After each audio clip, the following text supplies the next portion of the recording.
Hello, in this video help, we're going to cover the listing views in the sub views of videos. There's only one video for all of these because they're so similar, we would show it using that video. Let's go ahead and look at the actual list view.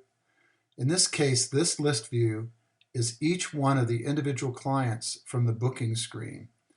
There are different booking information as far as the different kinds of list views on the main menu.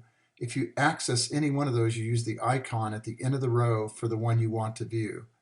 Now within these listed views, like you see the listing up here at the top, if you see an italic on the title for the field, that italic will sort the fields by that particular field ID and title. So if I click this one, for example, it resorts it. The same thing for the sale date. The same thing for received by. Each one of the italic fields works as a sort field. If you're using this on the iPad, tapping on these fields on the iPad will sort the fields. On the server, you might get a mixed way that it functions depending on the way that the server is viewing the record. Once again, if you edit or change anything in a list view, you need to submit it if you're on the server. On any other device that is not using a browser, it will automatically update any changes you make in these fields. If you use the find mode will empty the fields. What you would do in order to get the information out in the find is to add something that is unique about the individual field. In this case, it's the customer's name, and I'll put in my name. And it doesn't even have to be the last name. It'll recognize anything that is partially correct, or if there are duplicates, it'll add each individual record that has a duplicate of the same field information. The way you provide the information is to click on the Perform Find, and it brings the record into view.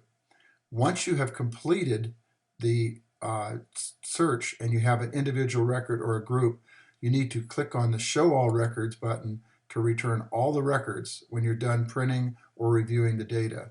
This is true across all the list views. The same thing occurs when you're in the actual record in the booking screen, for example, and you do a find here. If I do a find and I have 1 or 2 or 3 records, if I clicked on the list view icon and went to the list view by clicking down here, then that particular list view would be shown with just the records that were in the find mode.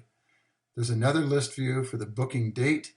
This is kind of a nice way of looking at it. It shows the date of the booking information per record and all that information for that particular record, including the equipment item that was stated in. This is more like preparatory sales information of the items that are in the booking record for the assignment.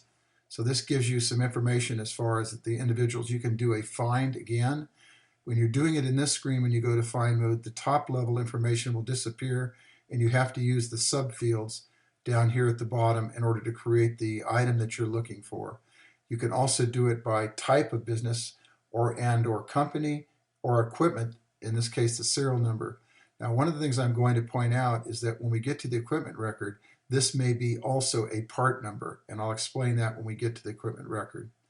If you have any questions, as always, you can contact me by chatting through the help site, or you can send me an email or call me on the phone. Thank you.